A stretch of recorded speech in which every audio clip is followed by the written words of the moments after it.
욥은 자신이 당하는 고난을 하나님의 주권적 허용하심 가운데서 임한 고난으로 받아들이죠.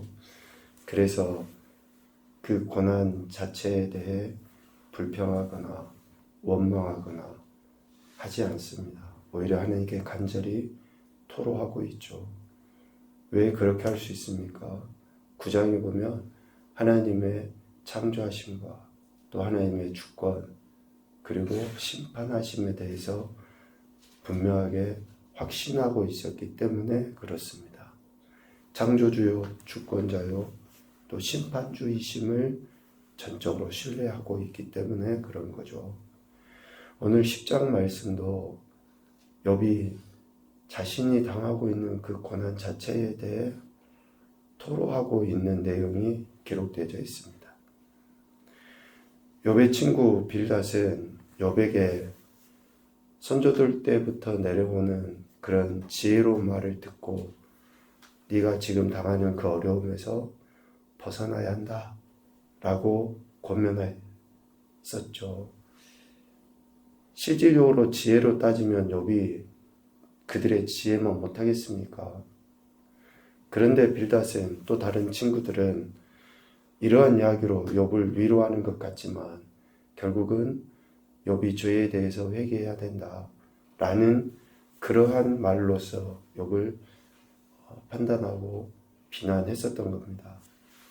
거기에 대해 오늘 욥이 이런 말로서 다시 한번 자신의 고난 자체에 대해 호소하고 있는 것입니다.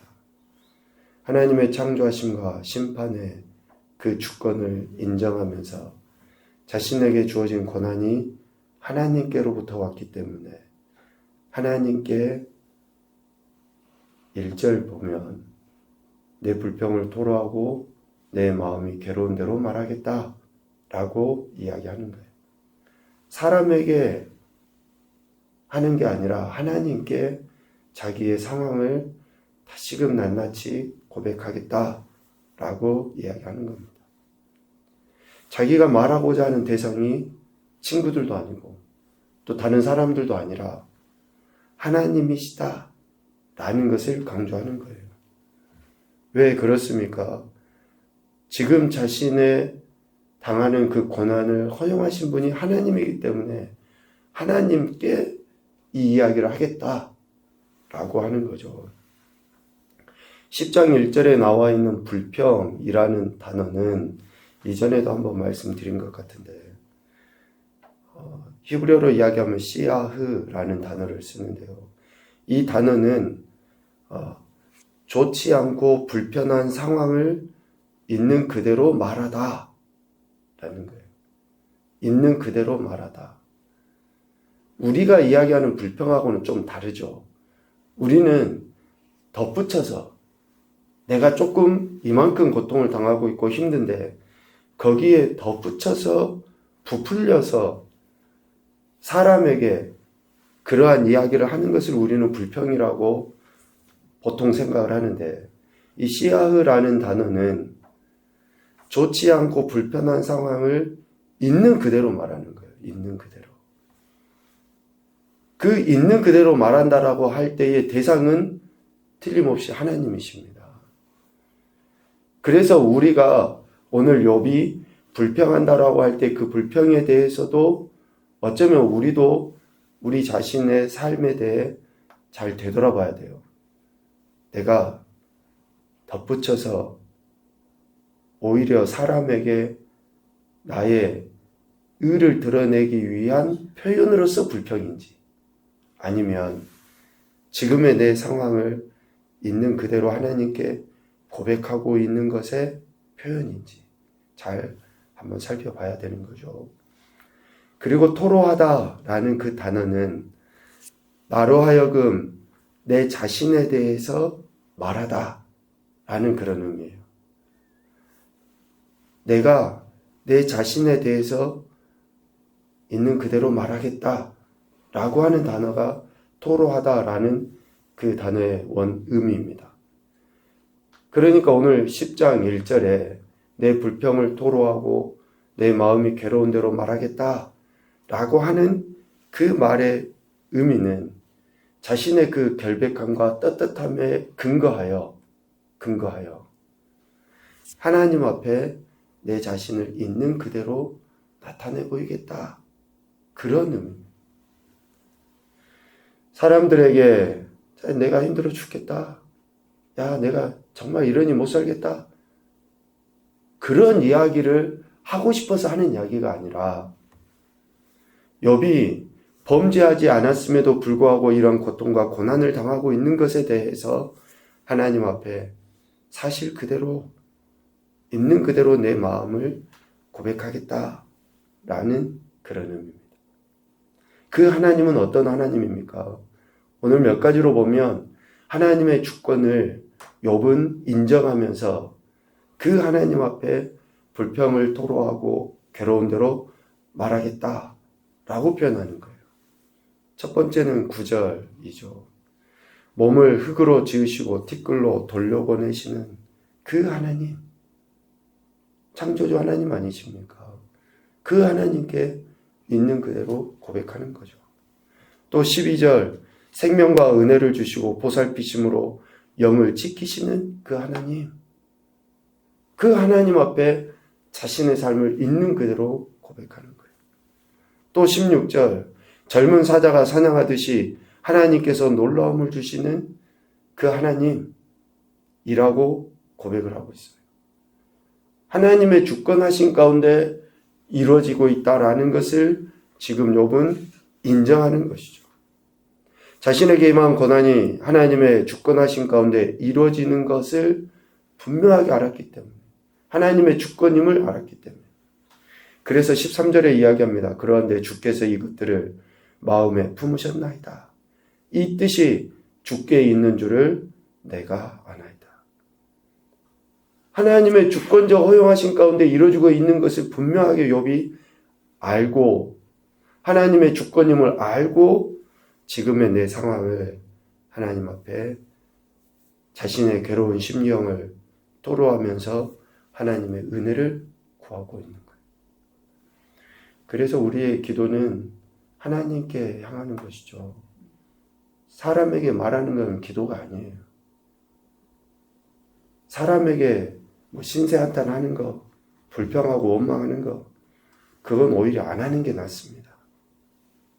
괴로운 심경을 하나님께, 즉 주권자이신 하나님께 토로하면서 은혜를 구하는 거죠. 그 은혜를 구함의 그 결국이, 그러니까 욥이 구하고 있는 은혜의 결국은 하나님, 이것을 지금 당장 해결해 주셔서 제가 예전처럼 갑절에 불을 얻게 해주시고, 우리는 기도를 그렇게 할 수 있어요.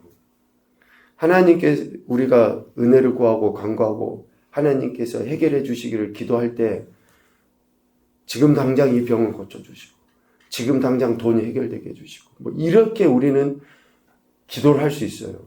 그런데 욥이 자신의 신세를 하나님 앞에 고백하면서 욥이 어떤 은혜를 구하고 간구하냐면 20절 말씀에 보면 내 날은 적지 아니하니까 그런즉 그치시고 나를 버려두사 잠시나마 평안하게 해주십시오.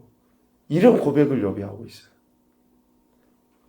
아니 예전처럼 부를, 예전처럼 자식들을, 예전처럼 종들을, 예전처럼 재물을 이런 것을 회복시켜 주십시오가 아니라 지금 자신이 고난당했던 그 날, 그 달수 적지 아니하니 이제 하나님 이 고난이 내게서 잠깐 멈추게 해주시고 내 안에 잠깐만이라도 마음의 평안함이 있게 해주십시오. 이 은혜를 욥이 하나님 앞에 구하고 있다라는 거예요. 참 우리 보통의 사람들하고는 참 다른 그런 믿음의 인물임에 틀림이 없다라는 생각을 하게 됩니다. 자신의 신세에 대해 한탄하면서도 하나님의 위로를 바라보고 하나님의 고난을 허용하신 분이 고난에서 벗어나게 하실 것을 확신하면서 이런 고백을 하나님 앞에 올려드리고 구하고 있는 거죠. 고통 주시는 일을 멈추시고 음부에 떨어지기 전에 잠시나마 기력을 회복할 수 있도록 숨쉬게 해달라고 하는가. 참 심각하게 절망적인 상황에서도 계속 하나님을 의지하고 자신의 그 결백함 가운데 하나님께 평안을 구하고 있는 욥의 그런 모습을 보게 됩니다. 그래서 14절, 15절 전반부에 자신이 결백하다는 것을 고백을 해요.